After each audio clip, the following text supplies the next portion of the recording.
अपने जीवित परमेश्वर का प्रभु यीशु के पवित्र नाम में महिमा तारीफ करता हूँ, धन्यवाद करता हूँ, जिसने आज के दिन को फिर से हमारे जीवन में जोड़ा। हम जानते हैं इसकी महाकरुणा और दया का फल है कि हम मिट नहीं गए हैं, परंतु लगातार परमेश्वर अपनी बड़ी कृपा के कारण से हमारे जीवन में नए दिनों को जोड़ते हैं आज का दिन कहकर, और चाहते हैं कि आज के दिन में हम अपने जीवित सच्चे परमेश्वर की आराधना करें, उसकी महिमा करें और उसके चरणों में बैठें और उसके अद्भुत प्रेम की ओर देखें, अद्भुत योजना की ओर देखें और अपने अपने जीवनों को जांचें। और इसलिए परमेश्वर ने आज के दिन को फिर से हमारे जीवन में जोड़ा, धन्यवाद करते हैं। और इस कारण से जितने आज के दिन मेरे साथ जुड़ रहे हैं, आप सबों को मैं प्रभु यीशु के पवित्र नाम में नमस्कार कहता हूँ, जय मसीह कहता हूँ। परमेश्वर आज के दिन में हम में से हर एक की सहायता अगुवाई करें। आज के दिन में एक परमेश्वर के पवित्र वचन को और हम ध्यान लगाएंगे, जो पाया जाता है पहला इतिहास और उसका 4वां अध्याय और उसका 9 और 10 पद। First Chronicle chapter 4 versus 9 and 10। याबेस अपने भाइयों से अधिक प्रतिष्ठित हुआ और उसकी माता ने यह कहकर उसका नाम याबेस रखा, मैंने इसे पीड़ित होकर उत्पन्न किया। याबेस ने इस्राएल के परमेश्वर को यह कहकर पुकारा, भला होता कि तू मुझे सचमुच आशीष देता और मेरा देश बढ़ाता और तेरा हाथ मेरे साथ रहता और तू मुझे बुराई से ऐसा बचा रखता कि मैं उससे पीड़ित न होता, और जो कुछ उसने मांगा वह परमेश्वर ने उसे दिया। परमेश्वर अपने इस पवित्र वचन को हम सबों के जीवन में प्रकाशित करें। आइए प्रार्थना करेंगे। सर्वशक्तिमान दयालु प्रेमी परमेश्वर पिता, हम आपका धन्यवाद करते हैं आज के दिन के लिए। आपने फिर से हमारे जीवन में एक दिन दिया ताकि और हम आपके प्रेम को समझें, जानें, आपकी इच्छाओं को अपने व्यक्तिगत जीवन के लिए समझें और आपकी महिमा हमारे जीवनों के द्वारा हो। आपकी आराधना करें। आप आराधना के योग्य परमेश्वर हैं, आप सच्चे महान परमेश्वर हैं। आपके चरणों में हम आते हैं, दंडवत करते हैं, आपको आपकी स्तुति करते हैं, क्योंकि एकमात्र सच्चा परमेश्वर, सर्वशक्तिमान, सारे ब्रह्मांड का रचने वाले, बनाने वाला परमेश्वर, प्रेमी परमेश्वर आप हैं। और इसलिए प्रेमी परमेश्वर आज के दिन फिर से हमारे जीवन में सुंदर अवसर मिला कि हम आपके चरणों में आए और विशेषकर आपके पवित्र वचन के प्रकाश में बैठें। और आज के दिन में फिर से ऑनलाइन के माध्यम से आपके वचन को प्रभु जी शेयर करना चाहता हूँ। इसलिए आपकी सहायता, आपकी अगुवाई अपने व्यक्तिगत जीवन में चाहता हूँ। पवित्र आत्मा परमेश्वर मेरी सहायता कीजिए। और वैसे ही अपने प्रियों के लिए भी प्रार्थना करता हूँ, जितने आज के दिन में ऑनलाइन परमेश्वर के वचन को सुनते हैं, हर एक की भी सहायता कीजिए प्रभु, कि हर कोई आपकी ओर अपनी दृष्टि उठाएं और आप जीवित सच्चे परमेश्वर को अपने जीवन में पाएं, देखें, जांचें और उसके अनुसार से आगे बढ़ें। इसलिए आज की आराधना को, पूरे समय को अपने हाथों में सौंप देता हूँ। महिमा के गीतों को गाने में भी आप हमारी सहायता अगुवाई करें। प्रार्थना प्रभु यीशु के नाम में मांगते हैं, सुनिए, ग्रहण कीजिए, आमीन। आइए प्रभु की महिमा में हम कुछ गीतों को सुनेंगे।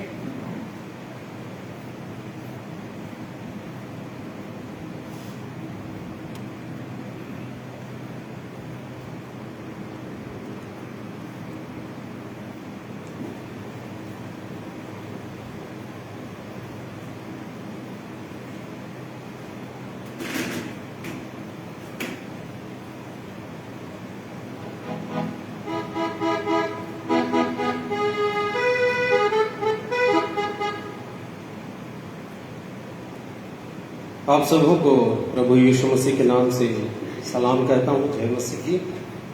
सचमुच में उसके अनुग्रह को, उस अद्भुत जीवन को प्रभु ने हमें दिया है, हमने पाया है। और जब से हमने पाया है हमारा जीवन बदल गया है, हमारी जिंदगी बदल गई है जब से हमने उसे पाया है। आइए प्रभु की महिमा में गीत नंबर 34 को गाएंगे। जिंदगी मेरी बदल गई जब से मसीह को पाया है।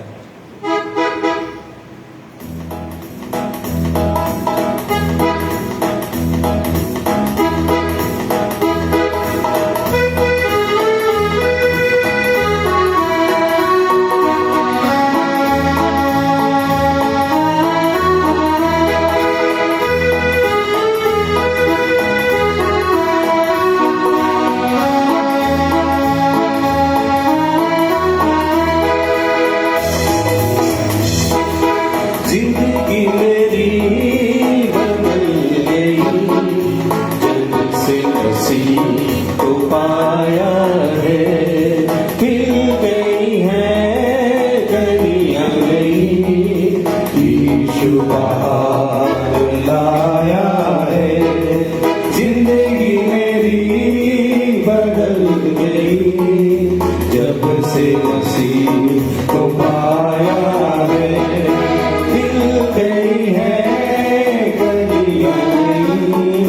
यीशु बाहर लाया है।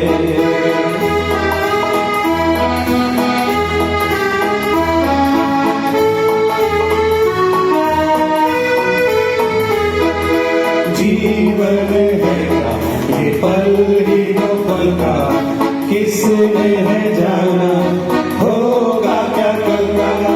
जीवन है क्या ये पल ही दो पल का, किसने है जाना होगा क्या कल का। घड़ियां सुनहरी फिर न लौटेंगी, घड़ियां सुनहरी फिर न लौटेंगी। मुक्ति और जीवन बुलाया है। जिंदगी मेरी बदल गई जब से मसीह को पाया है।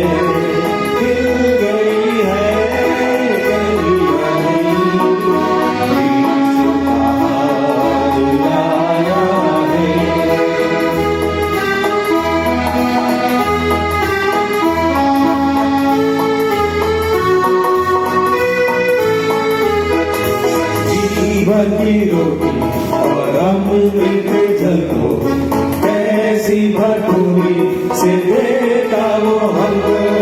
जीवन की रोटी और अमृत जल को कैसी भटूरी से देता वो हमको। लोहू बहाकर पाप हमारा, लोहू बहाकर पाप हमारा, प्यारे यीशु ने उठाया है। जिंदगी मेरी बदल गई जब से मसीह को पाया है। खिल गई है कलियां नई, यीशु बाहर लाया है।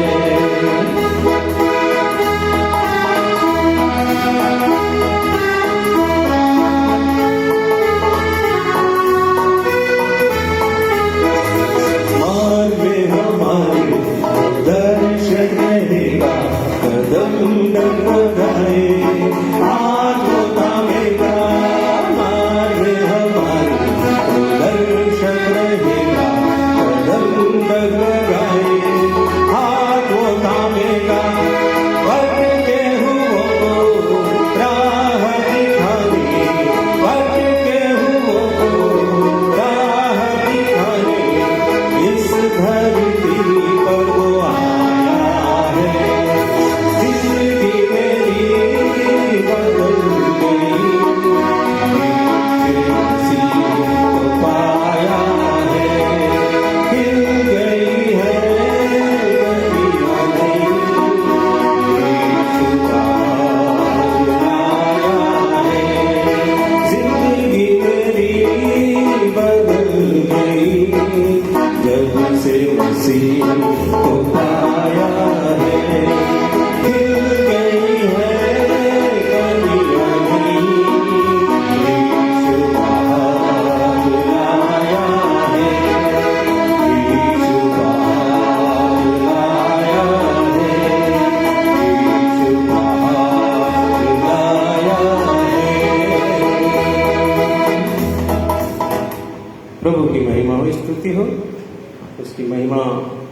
गीत भी आगे गाएंगे।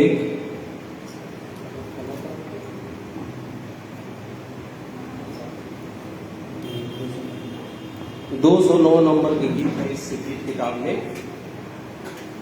जिसे हम लोग गाएंगे। मेरे गीतों का विषय तू मेरी आराधना, तेरी महिमा मुझसे होवे, यह मेरी है कामना।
जीवन दिया परमेश्वर ने, प्रभु यीशु मसीह ने।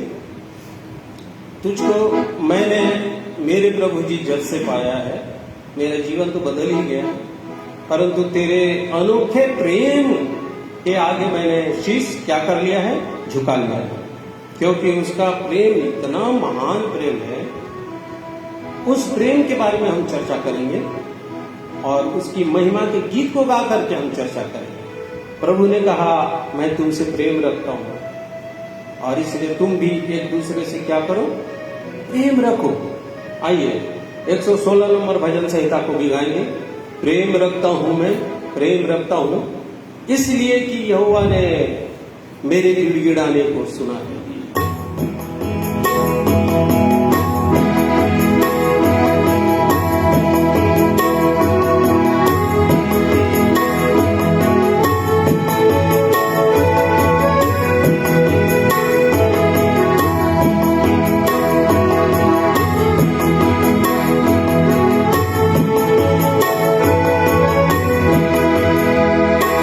प्रेम रखता हूं मैं,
सचमुच में उसने हमें प्रेम किया, हमसे इतना प्रेम किया और वो चाहता है कि हम भी उससे प्रेम करें और एक दूसरे से हर समय प्रेम करते रहें। आइए प्रभु की महिमा में एक गीत बहन त्रिवेणी की तरफ से सुनेंगे और उसके बाद वचन के भाग में हम सब जाएंगे।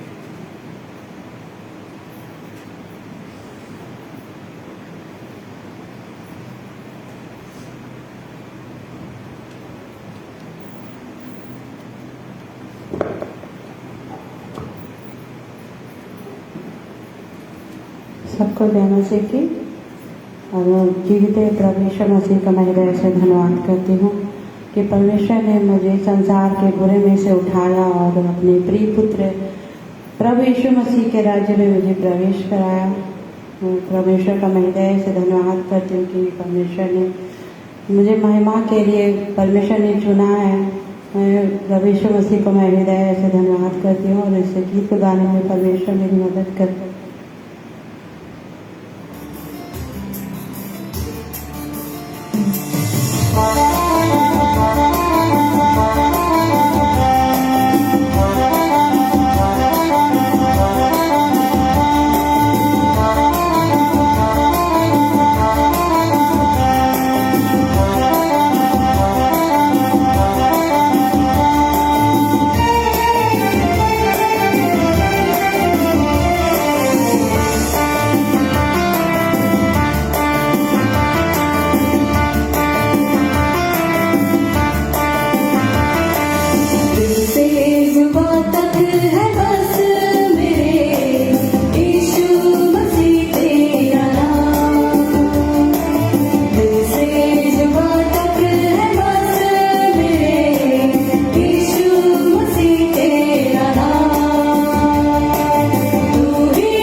धन्यवाद करते हैं प्रभु परमेश्वर का कि अपने लोगों को, सच्चे आराधकों को, जैसे यूहन्ना का अध्याय 4 का 23-24 में पढ़ते हैं कि अपने लोगों के लिए सच्चे आराधकों को परमेश्वर ढूंढता है, जो आत्मा सच्चाई से हम सच्चे परमेश्वर की आराधना करें, उसकी उपासना करें।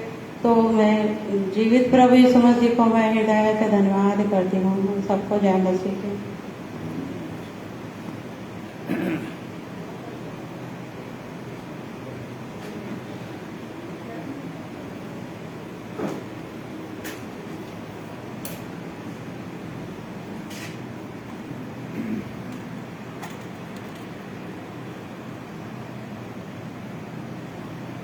परमेश्वर पिता का धन्यवाद करते हैं सुंदर महिमा के गीतों के लिए जो परमेश्वर ने हमारे मुंह में दिया है।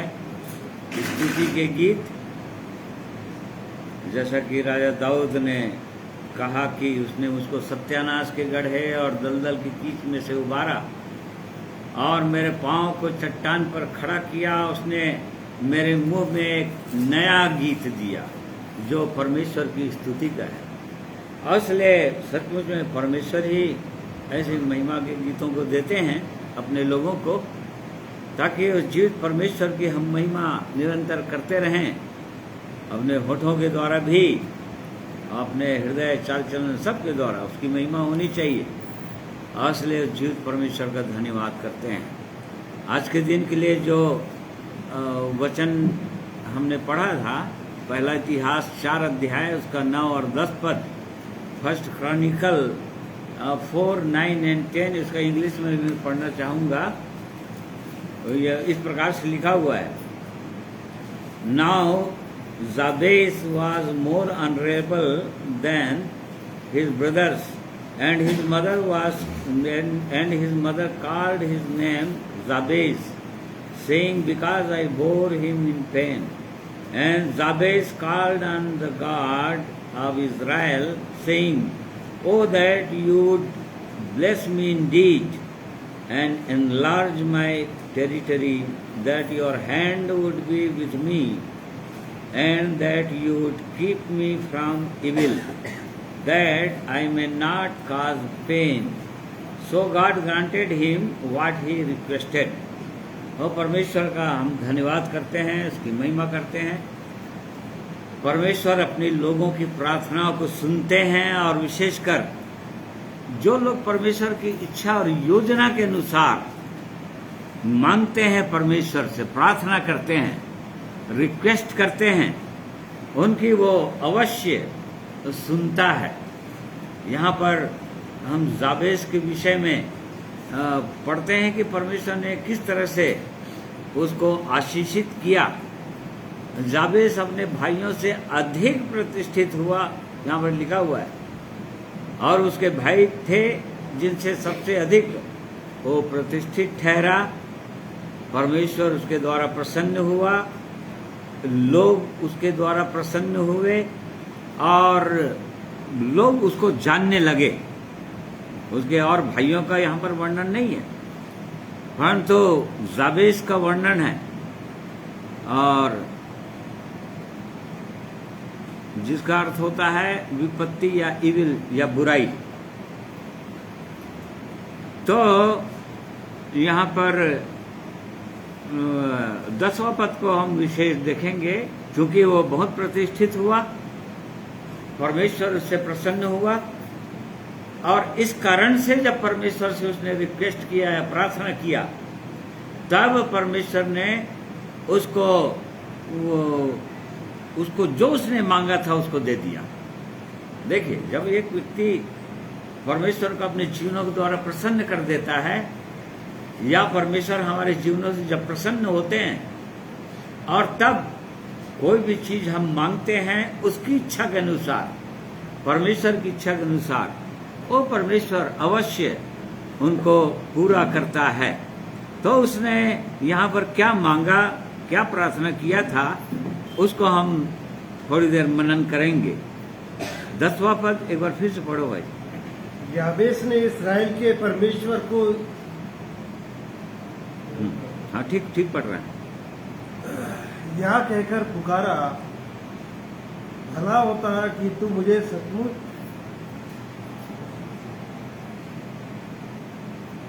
आशीष देता। याबेस ने इसराइल के परमेश्वर को यह कहकर पुकारा, भला होता कि तू मुझे सचमुच आशीष देता और मेरा देश बढ़ाता और तेरा हाथ मेरे साथ रहता और तू मुझे बुराई से ऐसा बचा रखता कि मैं उससे पीड़ित न होता।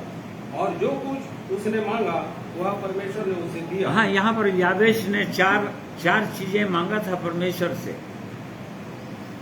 और उन चारों के विषय में हम थोड़ी देर मनन करेंगे। पहली चीज उसने मांगा, याबेश ने इसराइल से परमेश्वर से को यह कहकर पुकारा, भला होता कि तू मुझे सचमुच आशीष देता। सचमुच आशीष देता मतलब यहाँ पर आशीष तो हर एक के जीवन में है, ऐसा नहीं है। भौतिक आशीषें, भौतिक आशीषें, सांसारिक आशीषें, धन संपत्ति, ज्ञान, मान, प्रतिष्ठा, ये तो सब कुछ है। परंतु जब वो बोल रहा है कि तू मुझको सचमुच आशीष देता, इसका मतलब परमेश्वर जिन आशीषों से वास्तव में प्रसन्न होता है, जो उसके हृदय के अंदर है, परमेश्वर के अंदर, उन बातों को जब उसने मांगा, उसने कहा कि तू मुझको सचमुच में आशीष देता। देखो, ये जब एक विश्वासी परमेश्वर से जब मांगता है या गिड़गिड़ाता है या बिना उसके आशीष के रहता ही नहीं, जैसे कि हम याकूब के विषय में पढ़ते हैं। याकूब उत्पत्ति 32 अध्याय उसका 26 पद। तब उसने कहा, मुझे जाने दे, क्योंकि भोर होने वाला है। याकूब ने कहा, जब तक तू मुझे आशीर्वाद ना दे तब तक मैं तुझे जाने ना दूंगा। हाँ, यहाँ पर हम जो उत्पत्ति को पढ़ते हैं लोग जानते हैं कि एक समय आया था याकूब के जीवन में जब परमेश्वर उसको, जिसकी प्रतिज्ञा उसने बार बार किया था, जब परमेश्वर की इच्छा में वो चल रहा था, तो कि मैं तुझे वो आशीष दूंगा या तेरा नाम याकूब नहीं रहेगा, इसराइल होगा। तो देखो वो क्या आशीष मांग रहा था। वो परमेश्वर का राजकुमार या परमेश्वर जिससे प्रसन्न हो, इस चीज को वो मांग रहा था वो, और तब परमेश्वर ने उसको दिया। यहाँ पर लिखा है कि जब एक व्यक्ति सचमुच में परमेश्वर के इन अद्भुत आशीषों का प्यासा हो जाता है या भूखा हो जाता है, जिस प्रकार से यहाँ हम याकूब के विषय में पढ़ते हैं कि वो मैं तुझको जाने नहीं दूंगा, बोला परमेश्वर को या परमेश्वर के दूत को, जब तक तू मुझको आशीष नहीं देगा। देखिए, इसका मतलब वो उसके हृदय के अंदर ये लालसा थी, जैसा कि यहाँ पर हम याबेस के विषय में पढ़ रहे हैं, मनन कर रहे हैं।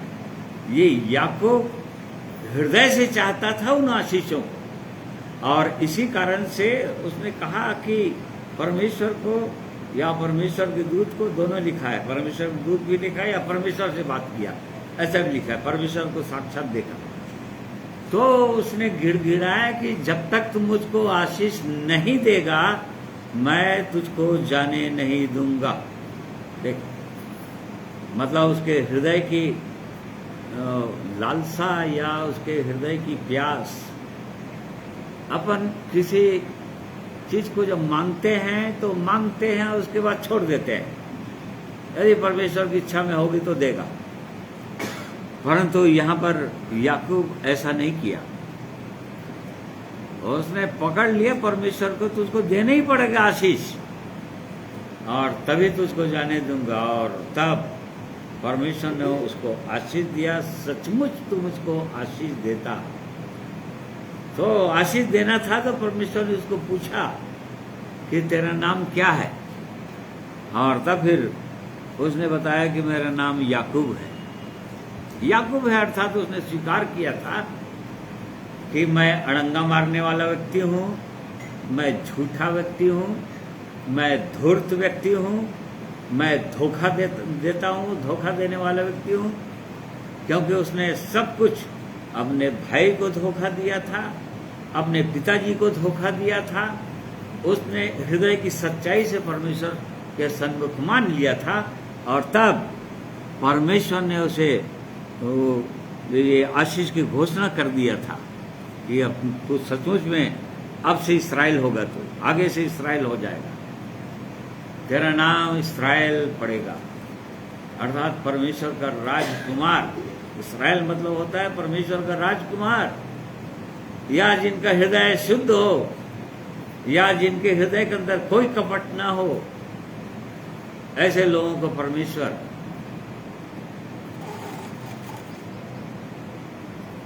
इस्राएल कहता है। और यहाँ पर हम यावेश के विषय में देख रहे हैं, वो परमेश्वर को जाने नहीं देना चाह रहा था।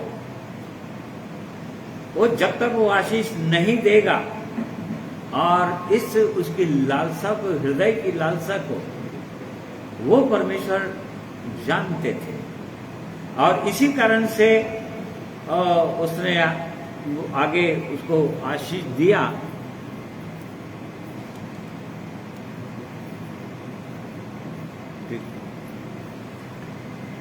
तो यदि हम भी परमेश्वर के लोग परमेश्वर से दूर में रखो, दूर में रख दो,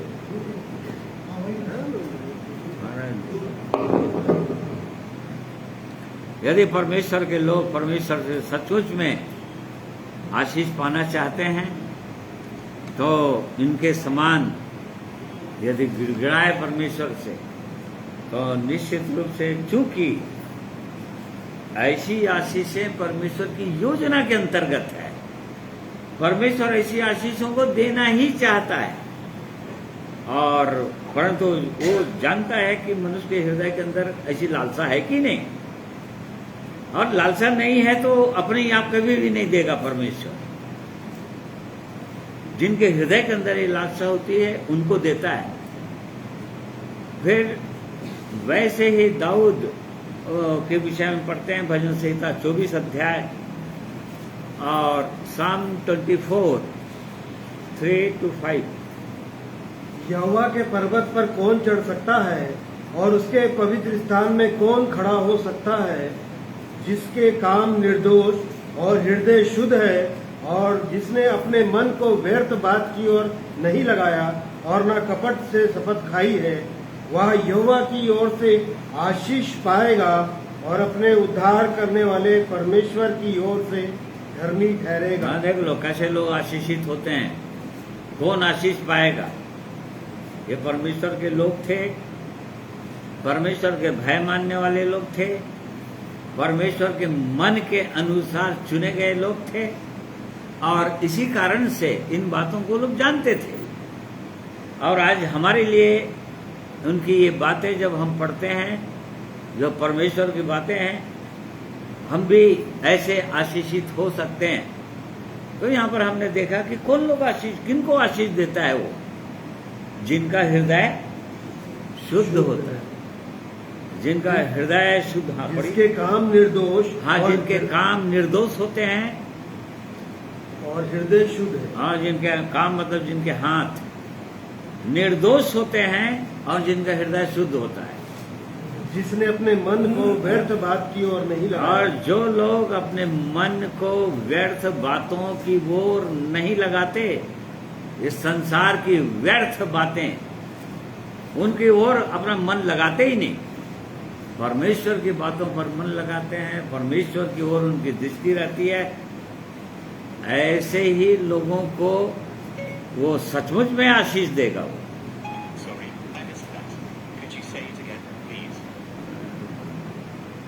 वो वो ऐसे ही लोगों को आशीष देता है परमेश्वर।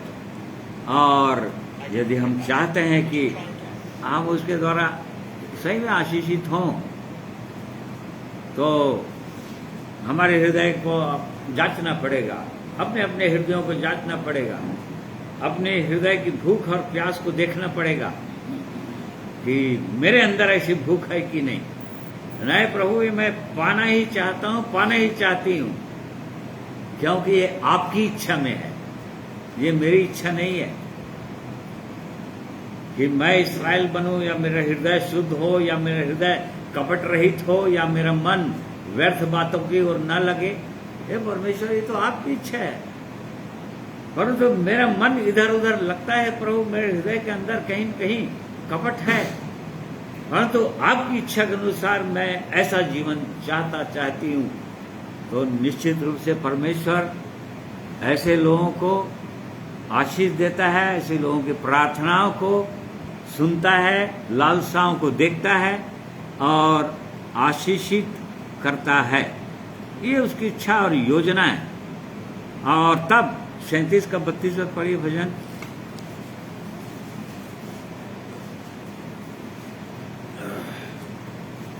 दुष्ट, हाँ पढ़ो न, पढ़ो। दुष्ट धर्मी की ताक में रहता है। नहीं, 32 का 29, 32:29 नहीं, तो कौन सा होगा ना? अच्छा, नहीं, सॉरी 29 का 11 पर। यहोवा अपनी प्रजा को बल देगा, यहोवा अपनी प्रजा को शांति की आशीष देगा। हाँ देखिए, वो शांति की आशीष देगा भाई। इन आशीषों को लोग नहीं मानते हैं, केवल संसारी बातों को, संसारी चीजों को मांगते रहते हैं परमेश्वर से, और इसी कारण से न तो वो आत्मिक आशीषें मिलती है और न ही ये शारीरिक आशीषें मिलती है। क्योंकि जो परमेश्वर की इच्छा में पहली जो इच्छा है वो तो उस चीज को मांगना है। हम सुलेमान बादशाह के विषय में हम जानते हैं कि उसने भौतिक आशीषों को नहीं चाहा, धन संपत्ति नहीं चाहा, परमेश्वर से उसने बुद्धि और भला, विवेक, शक्ति, क्योंकि बहुत बड़ी प्रजा का वो राजा बनने वाला है, और तब उसने मांगा, और तब परमेश्वर ने वो तो दिया ही। बाकी भौतिक चीजें वो भी दे दिया परमेश्वर, धन संपत्ति भी दे दिया, जिसके लिए मांगा नहीं था। प्रभु यीशु ने भी वैसे ही कहा अपने लोगों को। मत्ती 6 उसका 32-33 पद में पढ़ते हैं, इन बातों की चिंता नहीं करना, क्या खाएंगे, क्या पहनेंगे, कहाँ रहेंगे, अर्थात भौतिक चीजों की उसके लिए चिंता मत करो। उन सब चीजों को तुमको मांगने की भी जरूरत नहीं, बस स्वर्गीय वस्तुओं की खोज रहो तो ये सारी चीजें दे दी जाएंगी। तो जब परमेश्वर की इच्छा में कोई व्यक्ति मांगता है, तो यहाँ पर हम देख रहे हैं कि वो शांति की आशीष देता है। हर बातों में एक व्यक्ति का जीवन शांत रहता है, आशीषित रहता है, आनंदित रहता है। दूसरा शमूएल 6वां अध्याय उसका 11-12 पद पढ़िए। यहोवा का संदूक गतवासी ओबेद-दोम के घर में 3 महीने रहा, और यहोवा ने ओबेद-दोम और उसके समस्त घराने को आशीष दी। हाँ, और आगे। तब दाऊद राजा को यह बताया गया कि यहोवा ने ओबेद-दोम के घराने पर और जो कुछ उसका है उस पर भी परमेश्वर के संदूक के कारण आशीष दी है। तब दाऊद ने जाकर परमेश्वर के संदूक को ओबेद-दोम के घर से दाऊदपुर में आनंद के साथ पहुंचा दिया। हाँ देखिए, वाचा का संदूक जब दूसरा जगह चला गया, जिसके घर में चला गया था, ओबेद-दोम के घर में, और तब वो परमेश्वर अपने वाचा के संदूक के कारण से उसको इतनी आशीषें देना शुरू कर दिया। और इस बात को जब राजा को पता चला, दाऊद को पता चला कि वाचा का संदूक के कारण से वो इतना आशीषित हो रहा है, वो और तब बड़े आनंद के साथ उसने वाचा के संदूक को अपने यहाँ दाऊदपुर में लाया ताकि परमेश्वर की आशीष उनके जीवन में हो। इसलिए प्रिय भाइयों और बहनों, ये वाचा का संदूक परमेश्वर का जन प्रार्थना कर रहा था। भजन 132 साम 132:8। हे यहोवा, उठकर अपने विश्राम स्थान में अपनी सामर्थ के संदूक समेत आ।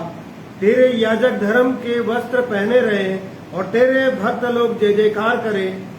ना देखिए, यहाँ पर परमेश्वर के जन प्रार्थना कर रहे हैं, परमेश्वर अपने निवास स्थान में, अपने विश्राम स्थान में अपने सामर्थ के संदूक समेत आ जा। विश्राम स्थान, परमेश्वर के विश्राम स्थान हम नए नियम के अंदर पाते हैं। हम खुद ही हैं, एक मनुष्य है परमेश्वर का विश्राम स्थान, निवास स्थान। परंतु क्या वो परमेश्वर अपने सामर्थ्य के संदूक के साथ हमारे हृदय के अंदर है?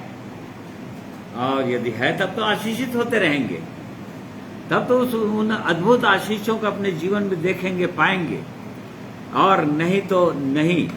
और इस कारण से इन बातों को हमको जांचना है। वो 2 शमूएल 7 अध्याय उसका 9 पद भी देखिए।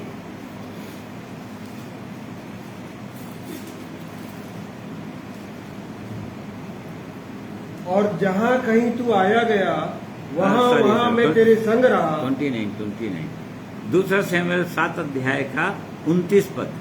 तो अब प्रसन्न होकर अपने दास के घराने पर ऐसी आशीष दे कि वह तेरे सम्मुख सदैव बना रहे, क्योंकि हे प्रभु यहोवा, तूने ऐसा ही कहा है और तेरे दास का घराना तुझ से आशीष पाकर सदैव धन्य रहे।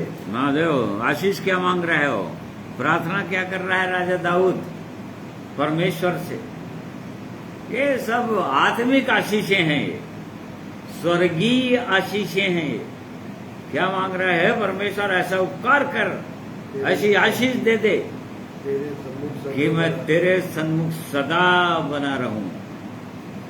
और इसी कारण से भजन में हम पढ़ते हैं कि सदा सतवदा परमेश्वर को अपने सन्मुख जानकर चलता रहा, और इस कारण से परमेश्वर उसको आशीष पर आशीष देता रहा और उसको आशीष का कारण बना दिया। जब हम उसके ऐसे वचनों को पढ़ते हैं, राजा दाऊद के भजन को पढ़ते हैं, तो हम कितने आशीषित होते हैं। क्यों? क्योंकि परमेश्वर ने उसको आशीषों में भर दिया था, क्योंकि परमेश्वर का अपने सन्मुख जानकर वो चलता था। वो मानो परमेश्वर उसके साथ साथ है, और इस कारण से वो न तो दाएं मुड़ेगा न तो बाएं मुड़ेगा, या परमेश्वर की इच्छा के विरोध में नहीं चलेगा। क्यों? क्योंकि परमेश्वर को अपने सन्मुख जानकर चल रहा है, और इस कारण से परमेश्वर उसको लगातार अद्भुत आशीषों से भरता रहा। तो ये आशीषें हैं जिसके विषय में और बहुत सारी बातें हैं, परंतु जैसे याबेश ने प्रार्थना किया था, मांगा था परमेश्वर की कि तू सचमुच में उसको आशीष देता, और ये अद्भुत आशीषें हैं। ऐसी आशीषों को हमको मांगना चाहिए परमेश्वर से, प्रार्थना करना चाहिए, गिड़गिड़ाना चाहिए, और तब वो निश्चित रूप से वो देगा। उसने कहा कि यदि भला होता कि तू मुझको सचमुच आशीष देता। फिर दूसरी चीज उसने मांगा, और मेरा देश बढ़ाता। देखो, मेरा देश बढ़ाता, या मेरा सीमाना, मेरी टेरिटरी जो मेरा सीवाना है उसको तो बढ़ा देता। ये मांगा था उसने, और तभी उसको भी बढ़ा दिया उसने। जो उसने मांगा था उसको उसने दे दिया परमेश्वर ने, क्योंकि उसने वही सीवाना मांगा था। सीवाना मांगा था कहने का मतलब अपने आप को ही मल्टीप्लाई कर दे प्रभु, मेरा एरिया बढ़ा दे, ये कहने को मतलब था। जैसे कि हम इब्राहिम के विषय में हम समझ सकते हैं, यशायाह 51 उसका तीसरा पद पढ़िए। ये सिस्टर देखना किसी के पास हो। दूसरा पद पे देखो। हाँ पढ़ो। दूसरा। हाँ दूसरा तीसरा पद। अपने मूल पुरुष इब्राहिम और अपनी माता सारा पर ध्यान करो। जब वह अकेला था तब ही से मैंने उसको बुलाया और आशीष दी और बढ़ा दिया। हाँ देखो, ये वाला बढ़ना चाह रहा था वो, ये सिंहाना बढ़ाना चाह रहा था। इसलिए परमेश्वर बोल रहा है अपने लोगों को अपने नबी के द्वारा, ओ इब्राहिम को मनन करो, सारा को मनन करो, ध्यान करो। अपने मूल पुरुष इब्राहिम जिसके तुम वंश हो उसको मनन करो। जब वो अकेला था तब मैंने उसको बुलाया था। वो तो एकदम अकेला निकला था, अपने देश से, अपने जन्मभूमि को छोड़कर अकेला निकला था।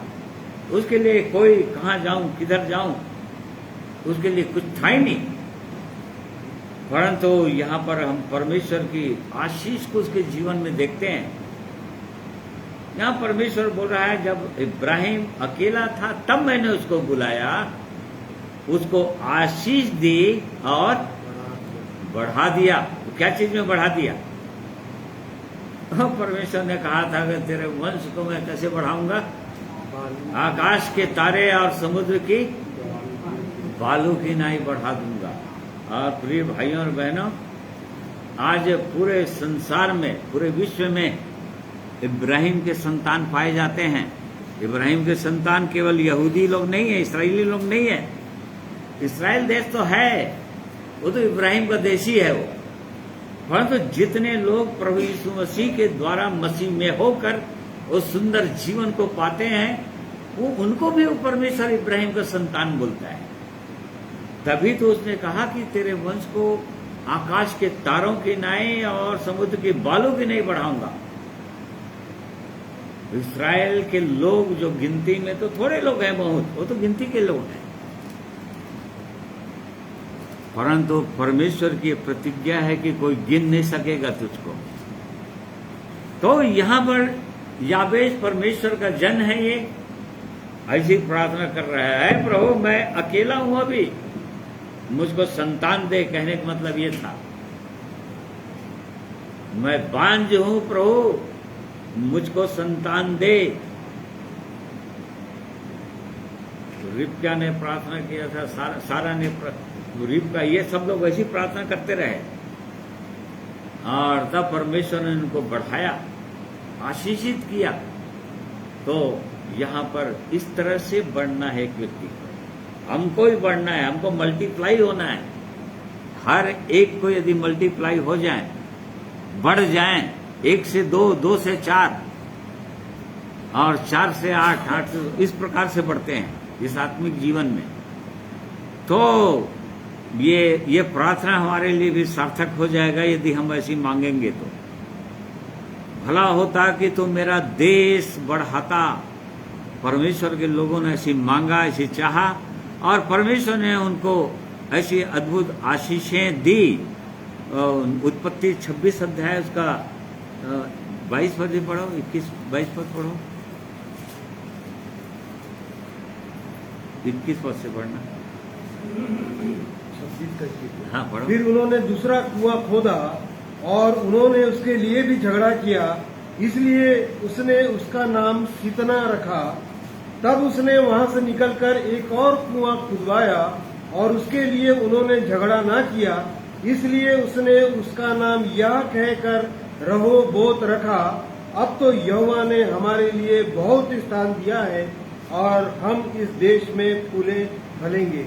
हाँ देखो, यहाँ पर ये कैसे बोल रहा है, रहोबोत, मतलब हमको इतना स्थान दिया कि अब हम चौड़ा स्थान दे दिया, हम इस देश में फलेंगे फूलेंगे।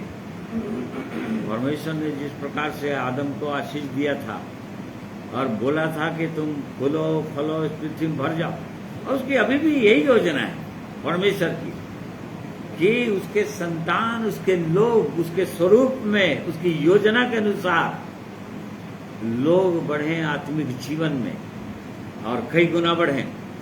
तो यहाँ पर इसहाक के विषय में लिखा हुआ है कि जहां जहां गढ़ कुआं खोदता था और वहां के लोग उनसे झगड़ा करते थे और किसी प्रकार से उसको मिटा देता था, परंतु परमेश्वर के लोग थे, लोग परमेश्वर की योजना के अनुसार थे और ठीक है तुम इसको ले लिए तो हम यहाँ पर खोदेंगे, यहाँ पे तुम कब्जा कर लोगे तुम यहाँ पर खोद देंगे, क्योंकि परमेश्वर हमारे साथ है। और परमेश्वर चूंकि उनके साथ था और उसने उसका नाम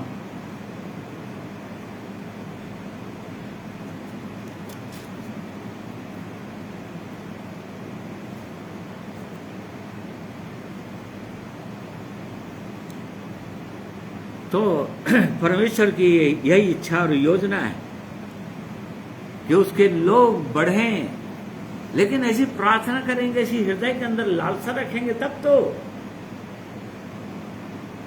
तो बढ़ेंगे, तब तो परमेश्वर बढ़ाएगा। 1 से 2, 2 से 4 तभी तो करेगा, नहीं तो नहीं करेगा वो। जब ऐसे रो रो कर प्रार्थना करेंगे, है परमेश्वर मुझको संतान दे, अर्थात मेरे द्वारा पुत्र और पुत्रियां उत्पन्न हो, आत्मिक परमेश्वर के लोग उत्पन्न हो, मैं दूसरों के लिए आशीष का कारण बनूं, तभी तो परमेश्वर वो प्रार्थना सुनेगा और आगे बढ़ाएगा। और यशायाह 54 अध्याय, यहां पर परमेश्वर अपने लोगों को प्रतिज्ञा कर रहा था कि तुम इसलिए नहीं बढ़ रहे हो क्योंकि तुमने अपने पति अर्थात अपने कर्ता परमेश्वर को तुमने छोड़ दिया है। अब बिना परमेश्वर की सहायता से तुम कैसे बढ़ोगे? यहां पर परमेश्वर प्रतिज्ञा कर रहे थे। पढ़िए 2-3 पद। अपने तंबू का स्थान चौड़ा कर और तेरे डेरे के पट लंबे किए जाए, हाथ मत रोक, रस्सियों को लंबी और खूंटों को दृढ़ कर, क्योंकि तू दाहिने बाएं फैलेगी और तेरा वंश जाति जाति का अधिकारी होगा और उजड़े हुए नगरों को फिर से बसाएगा। हाँ, और एक पद। मत डर, क्योंकि तेरी आशा फिर नहीं टूटेगी, मत घबरा, क्योंकि तू फिर लज्जित ना होगी और तुझ पर सियाही ना छाएगी, क्योंकि तू अपनी जवानी की लज्जा भूल जाएगी और अपने विधवापन की नाम धराई को, तेरा कर्ता तेरा परमेश्वर कौन? क्योंकि तेरा कर्ता तेरा पति है, उसका नाम सेनाओं का यहोवा है। क्योंकि इन्होंने उस जीवित परमेश्वर को, जो उनका कर्ता था, उनका पति था, उसको छोड़ दिया था, इस कारण से वो लोग आशीषित नहीं हो रहे थे। परंतु यहाँ परमेश्वर प्रतिज्ञा कर रहे थे उनको कि तुम्हारा स्थान चौड़ा होगा और बिल्कुल तुम फूलो और फलोगे, बढ़ते ही चले जाओगे, इसलिए अपने तंबू के स्थान पर रस्सियों को चौड़ा करते जाओ,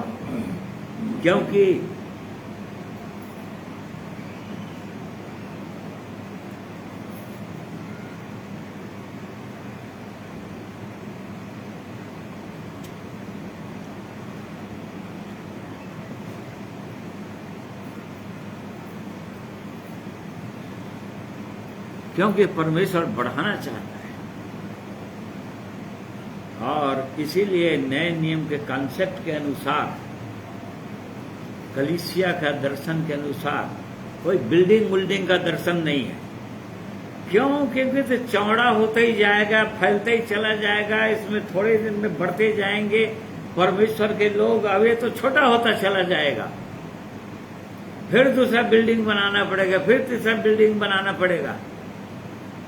यदि परमेश्वर के लोग हैं, परमेश्वर की योजना के अनुसार है तो उसकी प्रार्थना सुनी गई। लिखा है, भला होता कि मेरा देश बढ़ाता, भला होता कि तू मुझे सचमुच आशीष देता, मेरा देश बढ़ाता और तेरा हाथ मेरे साथ रहता। यह तीसरी आशीष मांगा था उसने परमेश्वर से, तेरा हाथ मेरे साथ रहता। उसका हाथ रहना, परमेश्वर का हाथ किसी के साथ रहना, ये अद्भुत बातें हैं प्रिय भाइयों और बहनों। उसका हाथ रहना मतलब नहम्याह की पुस्तक उसका 2 अध्याय उसका 8वां पद पढ़िए। उसका अर्थ क्या है? उसका हाथ रहने का अर्थ क्या है? और सरकारी जंगल के पढ़ो पढ़ो, हाँ ठीक पढ़ो। ठीक है। हाँ ठीक। और सरकारी जंगल के रखवाले असाब के लिए भी इस आशय की चिट्ठी मुझे दी जाए, ताकि वह मुझे भवन से लगे हुए राजगढ़ की कड़ियों के लिए और शहर पनाह के और उस घर के लिए जिसमें मैं जाकर रहूंगा लकड़ी दे। मेरे परमेश्वर की कृपा दृष्टि मुझ पर थी, इसलिए राजा ने यह विनती स्वीकार कर ली। हाँ, यहाँ पर कृपा दृष्टि के जगह में स्टार दिया हुआ, उसका अर्थ दिया हुआ है नीचे में, देखिए। भला हाथ, भला हाथ मतलब कृपा दृष्टि, मतलब भला हाथ, परमेश्वर की कृपा दृष्टि। वो प्रार्थना कर रहा था, हे परमेश्वर तेरा हाथ मेरे साथ रहता, अर्थात हर समय तेरी कृपा दृष्टि मेरे ऊपर होती, तेरा भला हाथ मेरे जीवन में होता। तो ये हाथ जो है उसकी कृपा दृष्टि को दिखा रहा है, परमेश्वर की कृपा दृष्टि। और 2 राजा 3 अध्याय उसका 15 पद पढ़िए।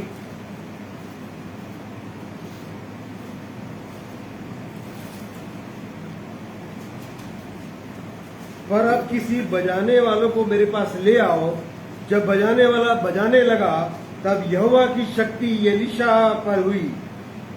जब यहोवा की शक्ति एलीशा पर हुई, उसका अर्थ मूल में हाथ, मोल में हाथ। देखो ये शक्ति को दिखाता है। हाथ जो है परमेश्वर की कृपा दृष्टि, बल, परमेश्वर का बल, परमेश्वर की शक्ति। यह 1 अध्याय उसका 3 पद भी पढ़िए।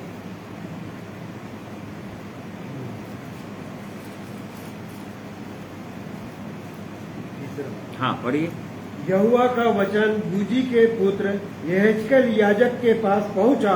हाँ। और यहोवा की शक्ति उस पर वहीं प्रकट हुई। हाँ, यहोवा की शक्ति यहेजकेल पर प्रकट हुई, अर्थात मूल में का हाथ, परमेश्वर का हाथ।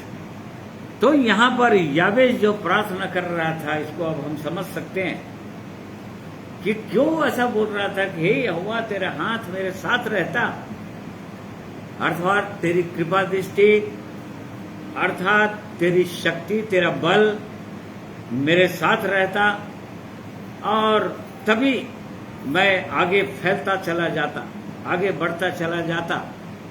और परमेश्वर का हाथ रहना किसी के जीवन में, नीति वचन 3 अध्याय उसका 16 पद पढ़ो भाई। हाँ, उसके दाहिने हाथ में दीर्घायु और उसके बाएं हाथ में धन और महिमा है। हाँ देखिए, उसके दाएं हाथ में दीर्घायु, परमेश्वर के दाहिने हाथ में लंबा दीर्घायु, और उसके बाएं हाथ में धन और महिमा भी। केवल धन ही धन नहीं, आज धन तो बहुतों के पास है, बहुत से लोग लखपति, करोड़पति, अरबपति, खरबपति हैं इस दुनिया में, परंतु इसका मतलब ये नहीं होता कि परमेश्वर की आशीष उनके जीवन में। यहां पर बोल रहा है धन और महिमा। दीर्घायु तेरे हाथ में, परमेश्वर के दाहिने हाथ में दीर्घायु, उसके बाएं हाथ में परमेश्वर की धन और महिमा। परमेश्वर जब धन देता है एक व्यक्ति को, तब उसके साथ वो महिमा भी देता है उसके साथ, और तब वो परमेश्वर की इच्छा और योजना के अनुसार वो बढ़ता है। ऐसे ही नहीं, केवल धन नहीं, धन तो लोग ऐसे ही पा लेते हैं, परंतु महिमा, परमेश्वर की महिमा, परमेश्वर की महिमा के साथ। तो इन वचनों के द्वारा हम समझ सकते हैं अब कि याबेस क्यों ऐसी प्रार्थना कर रहा था परमेश्वर से।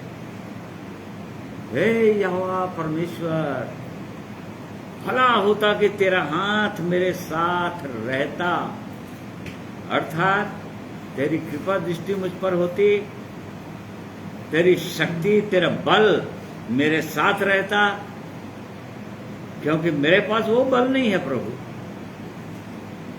कि मैं आगे बढ़ सकूं।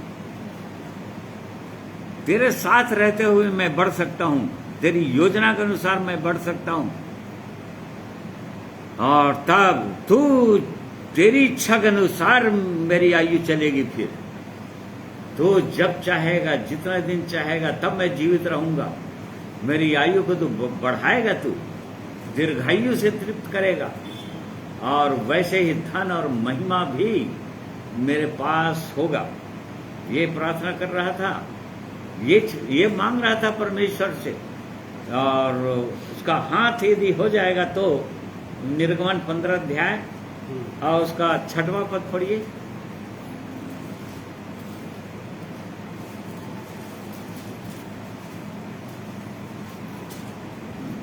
हे यहोवा, तेरा दाहिना हाथ शक्ति में महाप्रतापी हुआ। हे यहोवा, तेरा दाहिना हाथ शत्रु को चकनाचूर कर देता है।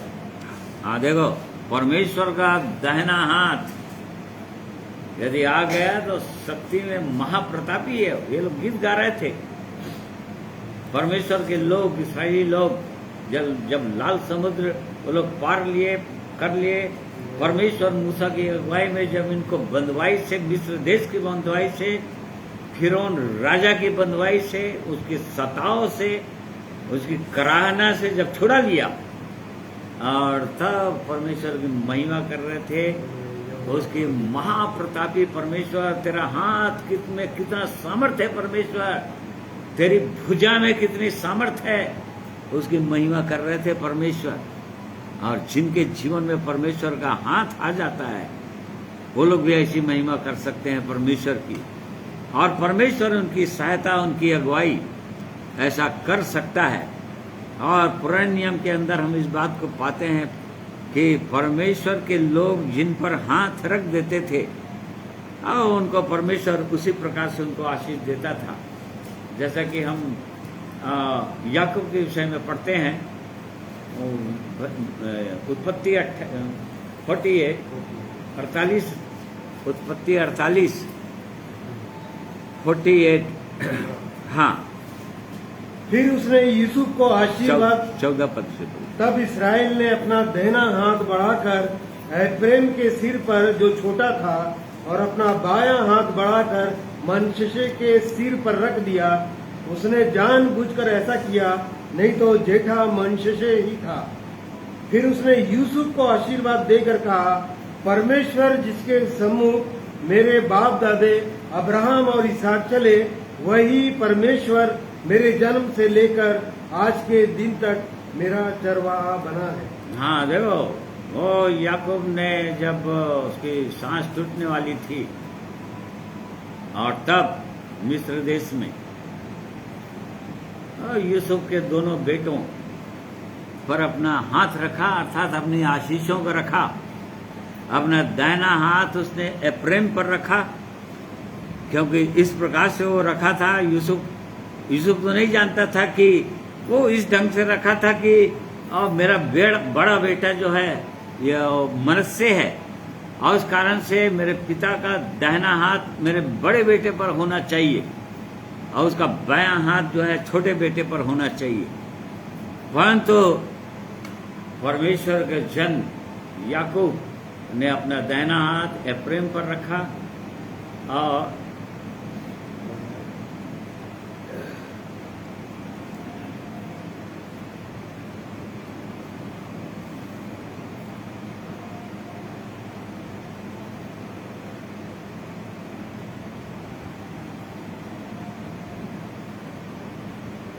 आज जैसा कि हमने देखा नीति वचन 3 अध्याय 16 पद में,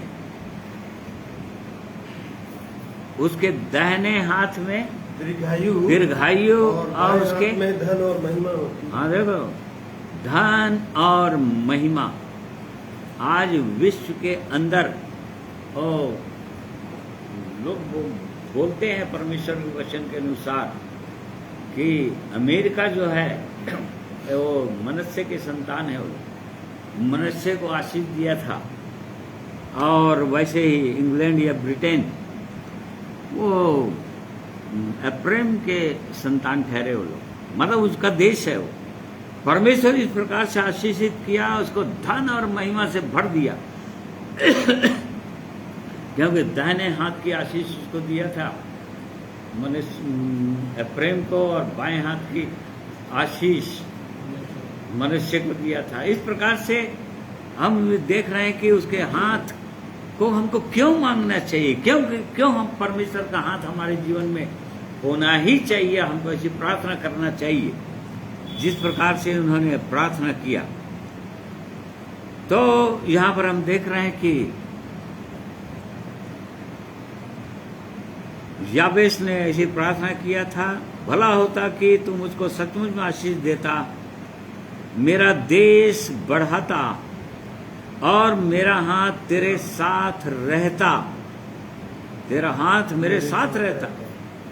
क्योंकि उसके हाथों के द्वारा उद्धार, राजा दाऊद के भजन में यदि हम पढ़ेंगे तो बार बार इस बात को पाते हैं हम, बार बार परमेश्वर की महिमा करता है कि तेरा दाहिना हाथ मेरे साथ रहा है और तेरे दाहिने हाथ से मैं उद्धार पाया हूं। मतलब तेरी शक्ति से ही मैं उद्धार, मतलब छुटकारे को बोल रहा था। कैसे शत्रु लोग मेरे साथ साथ रहते थे हर समय। 89 उसका 21 पढ़ो बोला।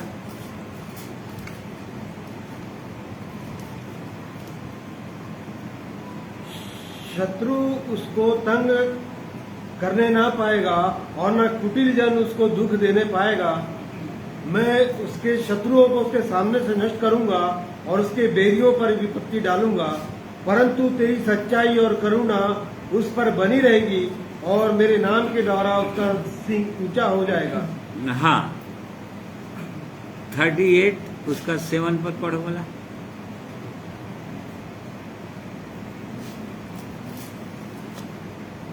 क्योंकि मेरी कमर में जलन है और मेरे शरीर में आरोग्यता नहीं, मैं निर्बल और बहुत ही चूर हो गया। कौन सा पढ़ रहा है, किसका पढ़ रहा है?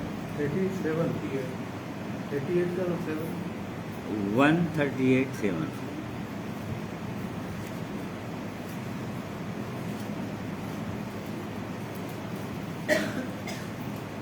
चाहे मैं संकट के बीच में रहूं तो भी तू मुझे जिलाएगा, तू मेरे क्रोधित शत्रुओं के विरुद्ध हाथ बढ़ाएगा और अपने दाहिने हाथ से मेरा उद्धार करेगा। हाँ देखो, इसीलिए वो राजा दाऊद भी बार बार इस बात को बोल रहा है, तू अपने दाहिने हाथ से मेरा उद्धार कर देगा। मतलब मुझको मेरे शत्रुओं से बचा लेगा, मुझको मरने नहीं देगा, मुझको दीर्घायु से तृप्त करेगा। क्योंकि तेरे दाहिने हाथ में जो दीर्घायु है परमेश्वर, और उसे तू मुझको आशीषित करना ही चाहता है, मुझको आगे बढ़ाना चाहता है।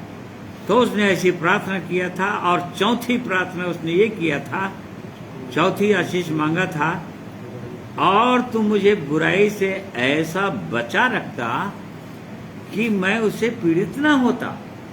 या इंग्लिश में जैसा कि हमने पढ़ा कि आई मे नॉट कॉज पेन, या मैं किसी के लिए पीड़ा का कारण नहीं होता, किसी दूसरे के लिए मैं बुराई का कारण नहीं होता। कोई दूसरे लोग मेरे कारण से पीड़ित नहीं होते या दुखित नहीं होते, मेरे जीवन से ऐसी बुराई हट जाता। ये मतलब था उसका, मुझको बुराई से ऐसा बचा रखता है परमेश्वर कि उससे मुझको पीड़ित ना होना पड़ता, या मेरे द्वारा मैं दूसरों के लिए पीड़ा का कारण नहीं बनता। ऐसी प्रार्थना उसने किया था। और आज बहुत सारे लोग बहुतों के लिए पीड़ा का कारण बनते रहते हैं, या बुराई का कारण बनते रहते हैं, या ठोकर का कारण बनते रहते हैं। प्रभु यीशु ने अपने शिष्यों को प्रार्थना सिखाया 6वें अध्याय में मत्ती के, हे परमेश्वर मुझको परीक्षा में न डाल परंतु बुराई से बचा।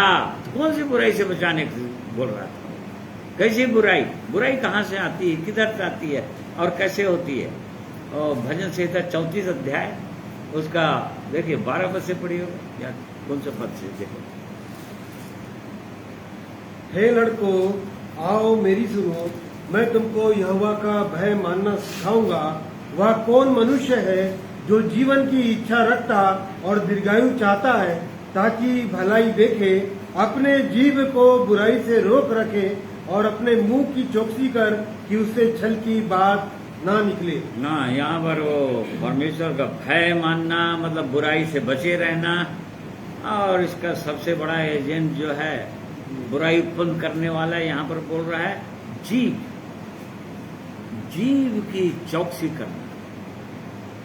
और इसको बोलते हैं परमेश्वर का भय मानना, कि इसके द्वारा बहुत से लोग दुखित होते हैं और बहुत से लोग ठोकर खाते रहते हैं।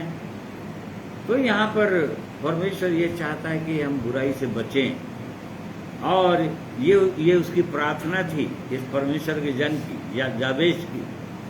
और वही प्रार्थना प्रभु यीशु ने हमको भी सिखाया, अपने चेलों को सिखाया कि तुम ऐसी प्रार्थना करना, यह परमेश्वर मुझको भी बुराई से बचा लेना। अर्थात मेरे जीव में बुराइयां उत्पन्न होती है, छल की बातें निकलती है, झूठ की बातें निकलती है, धोखाबाजी की बातें निकलती है, इससे मुझको बचा लेना प्रभु। और जिसके कारण से बहुत से लोग दुखी हो जाते हैं, पीड़ित हो जाते हैं, परंतु तो इन सब बातों से मुझको बचा कर रखना। और इस प्रकार से यहाँ पर हमने देखा कि जो कि उसके हृदय के अंदर ऐसी लालसा थी जाबेस के अंदर, और इस बात को परमेश्वर देख रहा था, उसके हृदय की बातों को, और इसी कारण से वो उसको उसके भाइयों से सबसे अधिक ऊंचा किया, प्रतिष्ठित किया। और उसके हृदय के अंदर जो लालसा थी, और ये लालसाएं जो परमेश्वर की इच्छा में थी, क्योंकि परमेश्वर भी यही चाहता है कि मनुष्य के जीवन में ऐसी आशीषों को देना, या उनका जीवन ऐसा ही हो, वो परमेश्वर की इच्छा है। और चूंकि उसने ऐसे ही मांगा था, और इसलिए हम यहाँ पर पढ़ते हैं, और जो कुछ उसने मांगा वह परमेश्वर ने उसको दे दिया। ऐसी प्रार्थना, ऐसी मांग यदि हम करें, ऐसी गिड़गिड़ाहट से प्रार्थना करें, अर्थात अपने हृदय को जांचें, देखें, और तब परमेश्वर बिल्कुल ऐसी आशीष देगा। फिर परमेश्वर की कृपा दृष्टि हमारे जीवन में लगातार बनी रहेगी। परमेश्वर का हाथ अर्थात परमेश्वर की सामर्थ्य, परमेश्वर की शक्ति हमारे जीवन में बनी रहेगी। और जितने भी शत्रु आ जाएं चारों ओर, परमेश्वर उनसे छुटकारा दिलाएगा, उद्धार दिलाएगा, बचाता रहेगा, आगे बढ़ाता रहेगा, जिस प्रकार से उसने पौलुस को बचाते रहा। परमेश्वर जो है पौलुस से पवित्र आत्मा बार बार बोलता रहा, अभी भी आगे भी जाएगा जिस नगर में, वहां तेरे विरोध में खड़े हुए हैं तुझको पकड़ने के लिए, परंतु तेरा परमेश्वर तुझको अब तक बचाता रहा है, वहां भी तुझको बचाएगा, तुझको छुड़ाएगा। और उसके जीवन में परमेश्वर का हाथ उसके ऊपर था। और ऐसी हाथ यदि परमेश्वर का हमारे जीवन में भी रहे तो भयभीत होने की कोई आवश्यकता नहीं, परंतु परमेश्वर की उत्तम आशीषें लगातार हमारे जीवन में बनी रहेंगी। इसलिए परमेश्वर इन वचनों के द्वारा हम में से हर एक की सहायता, अगुवाई करें कि हम अपने जीवन को जांचें कि हमारी पुकार कैसी है, हम किन किन, हमारे प्रार्थना के विषय क्या हैं, क्या हमारे प्रार्थना की विषय ऐसी है, क्या हम भी ऐसी प्रार्थना करते हैं परमेश्वर से। सबसे पहली प्रार्थना तो यही करना है हमारे जीवन में, और तब परमेश्वर और आवश्यकताओं को परमेश्वर हमारी जानते हैं और उसके अनुसार वो पूरा भी करते हैं। इसलिए परमेश्वर इन वचनों के द्वारा हमें से हर एक को आशीषित करें। आइए एक और प्रभु की महिमा में गीत सुनेंगे।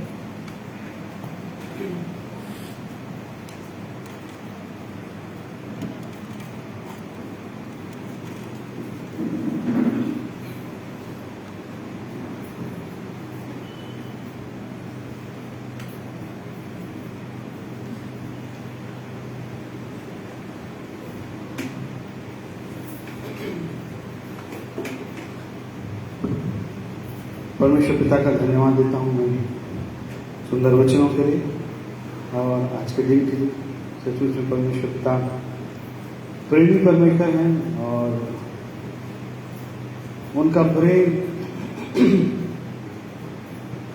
एक मनुष्य के लिए कभी भी कम नहीं होता है।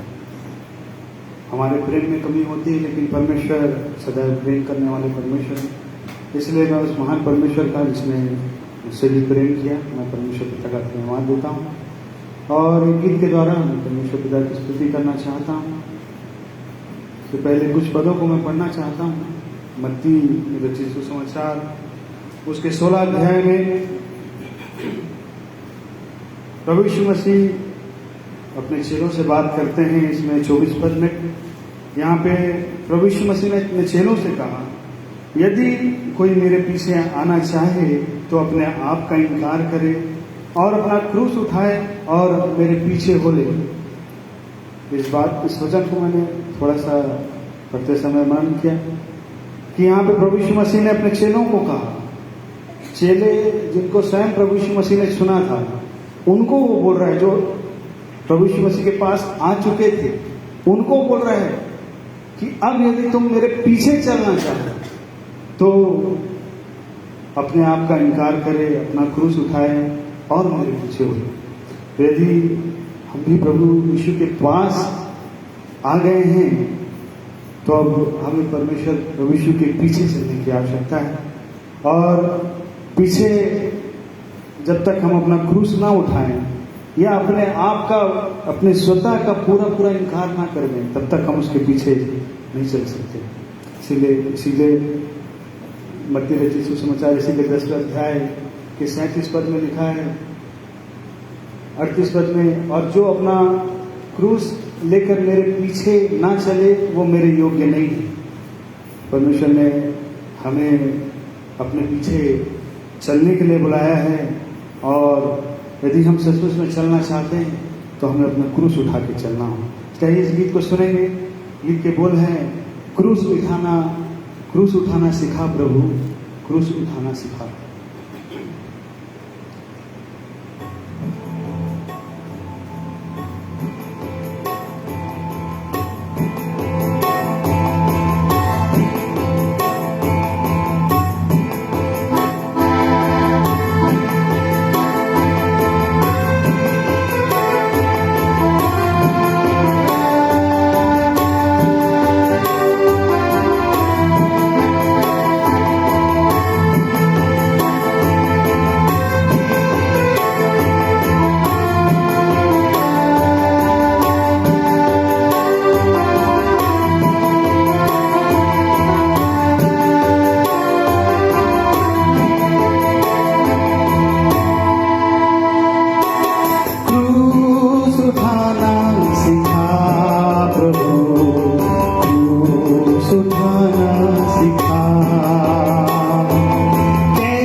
पिता का धन्यवाद करता हूँ इस गीत के लिए।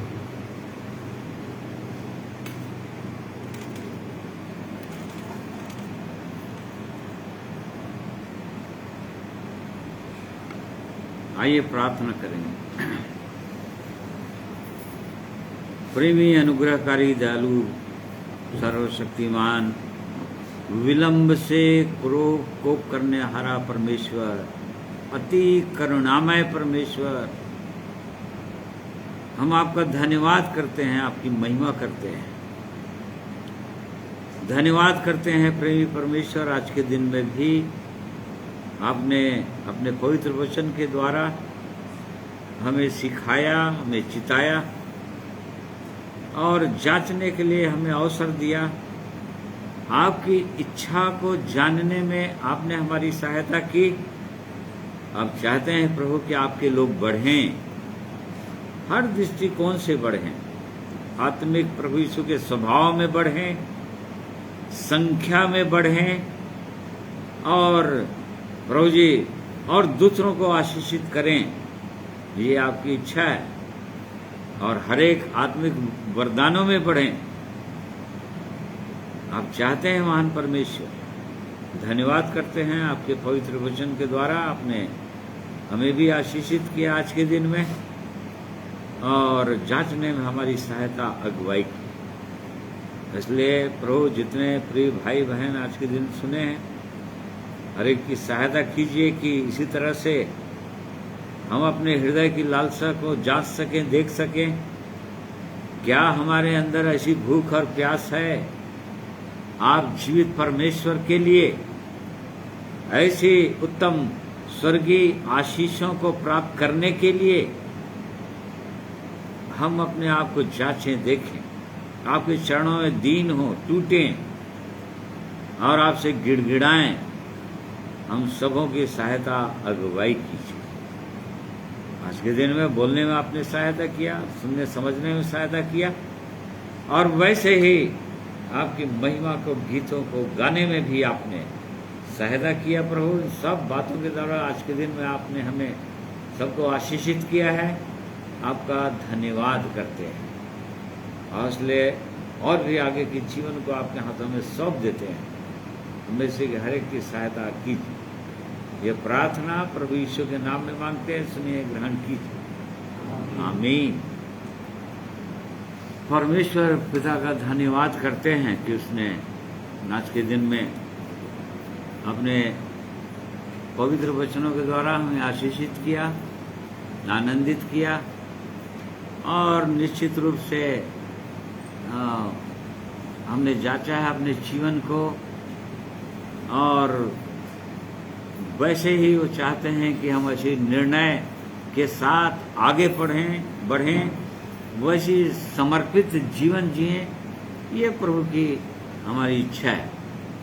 और इसलिए आज के दिन में जितने मेरे प्रिय भाई और बहन मेरे साथ जुड़कर परमेश्वर के पवित्र वचन को सुने, आप सबों को मैं एक बार फिर से धन्यवाद करता हूँ और आप सबों को एक बार फिर से प्रभु यीशु के पवित्र नाम में नमस्कार, जय मसीह कहता हूँ।